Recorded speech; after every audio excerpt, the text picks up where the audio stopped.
Saya Tifal Solesel melanjutkan Kompas Petang, Saudara. Ketua Umum Partai Amanat Nasional mengumumkan sejumlah nama menteri di Kabinet Presiden Prabowo Subianto sebagai kader dan pengurus partai.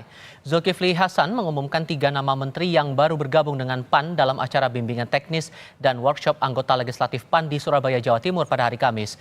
Ketiga menteri langsung ditunjuk sebagai pengurus DPP PAN, yakni Menteri Kelautan dan Perikanan Wakyusati Tenggono sebagai Wakil Ketua Umum.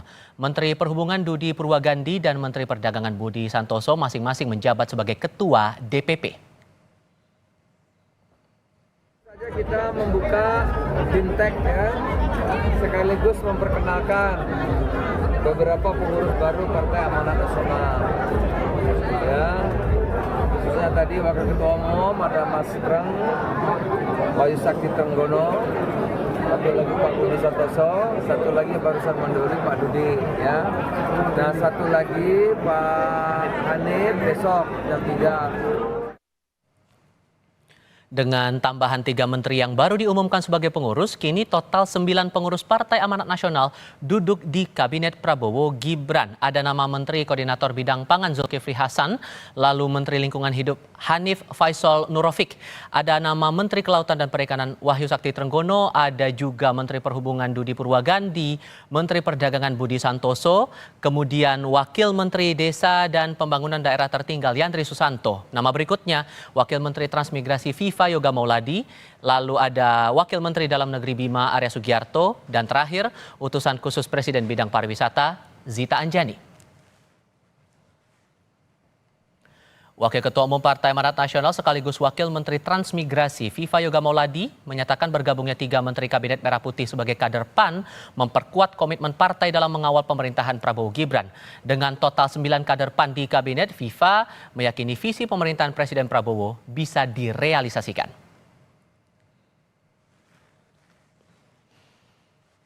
Bergabungnya ketiga anggota Kabinet Merah Putih ini akan semakin menegaskan bahwa PAN akan terus tetap bersama-sama dengan Presiden Prabowo di dalam menunaikan tugasnya. PAN akan berada di garis terdepan. PAN berkomitmen akan terus mengawal, menjaga, dan bersama-sama dengan Pak Prabowo di dalam menunaikan tugasnya. 3 menteri di Kabinet Prabowo Gibran resmi bergabung sebagai kader dan pengurus Partai Amanat Nasional. Kini total 9 pengurus partai ada dalam kabinet. Akankah semakin banyak kader PAN di kabinet mempengaruhi soliditas koalisi Prabowo Gibran?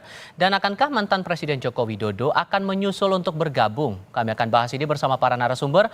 Bergabung dalam diskusi Wakil Ketua Umum Partai Amanat Nasional Viva Yoga Mauladi, kemudian ada Ketua Umum Jokowi Mania dan Prabowo Mania Immanuel Ebenezer, dan pengamat politik Adi Prayitno. Selamat sore semuanya, apa kabar? Selamat sore, baik. Terima kasih sudah bergabung. Mas Adi, dengan masuknya 3 menteri jadi kader dan langsung dapat posisi strategis di DPP Partai Amanat Nasional, ini hal yang dirasa lumrah atau Anda punya makna lain di balik ini?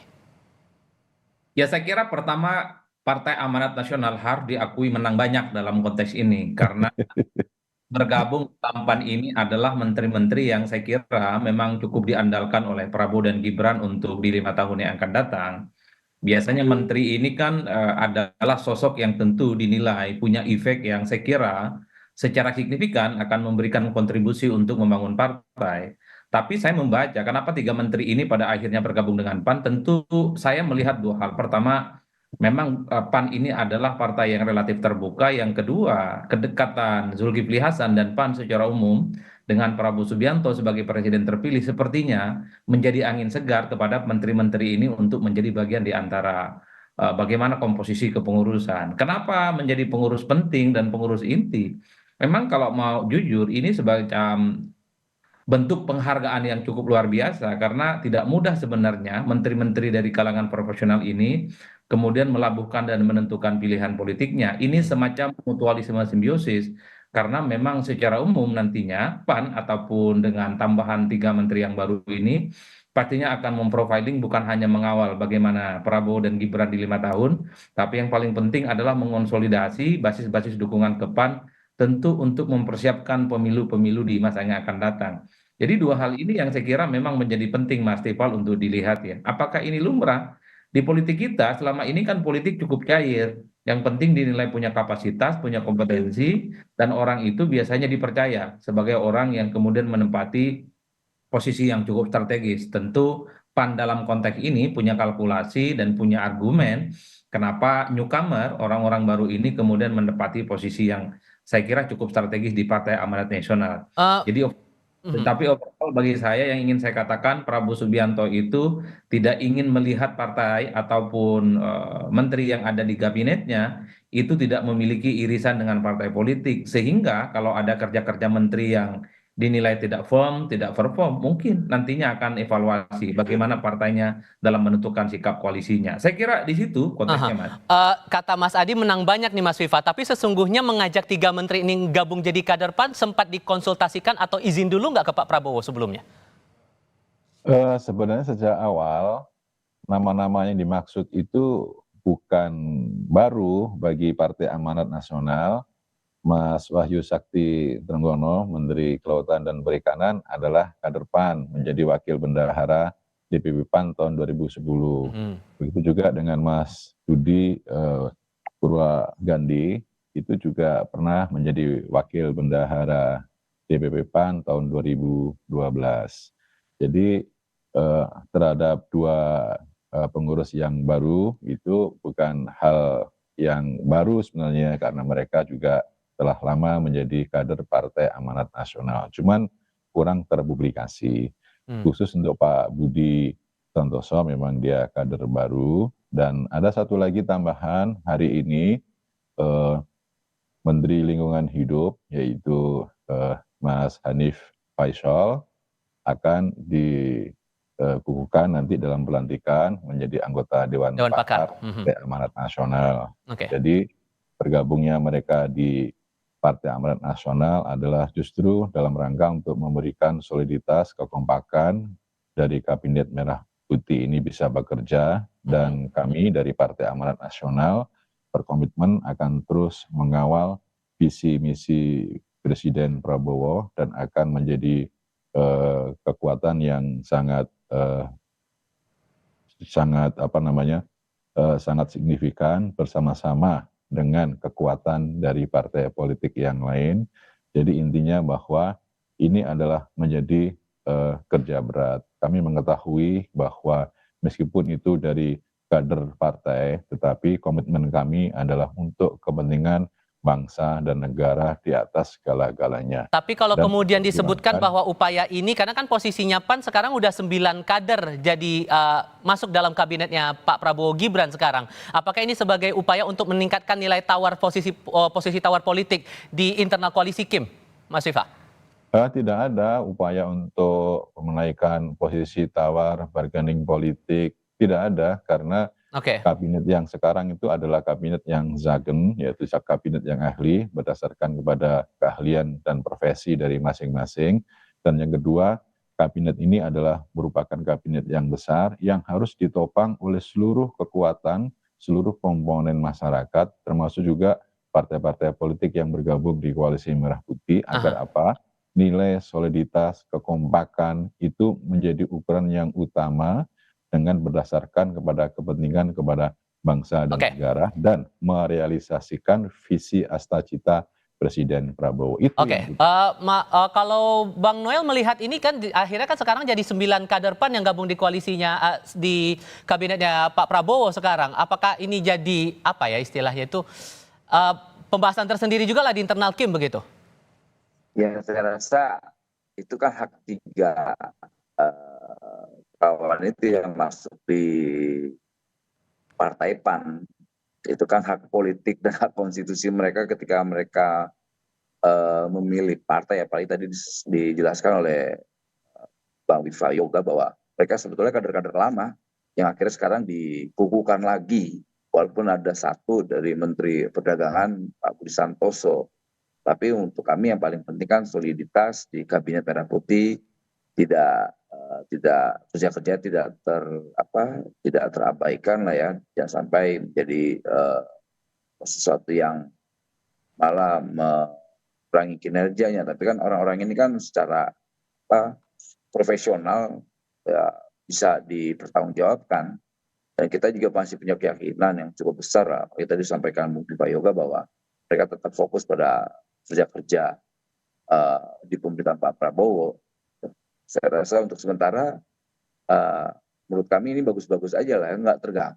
Tapi kan Dan Gerindra dari posisinya kan undang-undang sebagai motor penggerak utama di koalisi Kim. Apakah kemudian ini jadi apa istilahnya bagian awal lah agar ada posisi juga begitu dari PAN ini di koalisi Kim ini bisa lebih moncer lagi, atau gimana sih melihat itu? Ya, kita sampai detik ini melihatnya itu hal yang positif aja sih. Belum sampai, kan kita bagaimana mengambil kesimpulan orang semua masih running, berjalan dengan baik dan tidak mengganggu soliditas di Kim itu sendiri. Kalaupun misalnya taruh setengahnya juga PAN, selama itu dia solid untuk menjaga pemerintahan Pak Prabowo, bagus-bagus aja saya rasa sih. Tapi ini merepresentasikannya Pak Jokowi juga nggak nih dengan munculnya 3 nama menteri masuk ke PAN ini, Bang Noel? Oke, soal representatif itu kan bukan tidak bisa menjadi ukuran, karena ukurannya di mana gitu loh. Atau karena mantan kabinetnya Pak Jokowi atau apa, saya rasa nggak ada. Itu kan dipilih punya dasar pertama loyalitas, integritas. Karena kemarin disampaikan di awal gitu di syarat masuk pemerintahan Pak Prabowo itu kan loyalitas dan integritas. Gitu. Sampai detik ini integritas dan loyalitas itu masih ditunjukkan oleh menteri-menteri yang hari ini masuk Partai Amanat Nasional dan belum bergeser dari apa yang menjadi komitmen bersama. Gitu. Mas Adi, akhirnya kan muncul pertanyaan di publik, kenapa kemudian kok 3 menteri ini bergabungnya ke PAN, bukan ke Gerindra begitu, yang menjadi motor penggerak utama di koalisi Indonesia Maju ini? Anda menangkap analisnya bagaimana itu? Ya, saya kira ini soal bagaimana mutualisme interesting. Jadi ada titik temu kepentingan politik bersama yang bisa dikompromikan. Sepertinya partai-partai termasuk PAN misalnya ini mendapatkan berkah secara politik ya ketika ada 3 menteri bergabung di dalamnya. Menteri-menteri ini sepertinya ke depan memang tak lagi dalam tanda kutip ya kelihatan independen dan profesional tanpa ikatan politik apapun dengan partai. Saya membaca kecenderungan Prabowo Subianto itu ingin melihat bahwa menteri-menteri di kabinetnya saat ini adalah mereka yang terafiliasi dan menjadi bagian dari partai politik tertentu. Sehingga komitmen kemudian kerjasama termasuk evaluasinya itu bukan didasarkan atas profesionalisme tanpa misalnya kaitannya dengan partai politik. Ini yang sepertinya menjelaskan kenapa ketiga menteri ini akhirnya bergabung dengan Partai Amanat Nasional. Tentu jika bergabung dengan Amanat Nasional, ketiga menteri ini mendapatkan posisi yang cukup penting dan cukup strategis ya. Ini yang saya kira kenapa para menteri ini pada akhirnya melabuhkan pilihan politiknya ke PAN. Kalau di Gerindra saya kira sudah banyak orangnya. Jadi posisi-posisi kunci sudah terpenuhi, posisi-posisi strategis saya kira juga sudah ada. Termasuk Bung Noel misalnya di Gerindra kan menjadi orang penting. Jadi hal-hal macam ini sepertinya bagian dari upaya untuk mengonsolidasi. Jangan lagi ke depan misalnya partai yang kemudian beririsan dengan tokoh-tokoh profesional itu tidak bisa bersinergi satu sama yang lain. Anda melihat ada pengaruh Jokowi juga tidak di sini, di balik 3 menteri masuk ke PAN itu?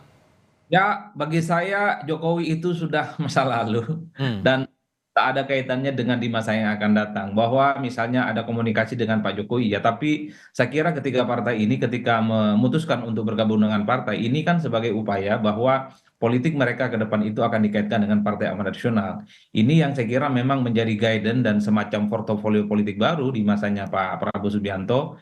Bahwa partai-partai, maksud saya adalah menteri yang dari kalangan proporsional harus mengidentifikasi dan bahkan harus menjadi bagian dari partai politik tertentu sehingga kerjasama politik dan evaluasinya itu nyaman, Mas. Oleh karena itu Prabowo nanti agak nyaman cara mengontrol partai-partai yang kemudian memiliki kader-kader yang ada di dalam kabinet, misalnya Bung Noel, kemudian Bang Viva, nanti evaluasinya, feedbacknya itu pasti ke partai, bukan lagi orang per orang, bukan lagi antara presiden dengan kalangan proporsional. Inilah format baru bagaimana Prabowo Subianto menyusun dan memberlakukan postur kabinetnya untuk di 5 tahun yang akan datang. Mas Adi, Bang Noel, Mas Viva, terima kasih banyak sudah mau berdiskusi bersama kami hari ini. Sehat selalu semuanya, selamat sore. Terima kasih.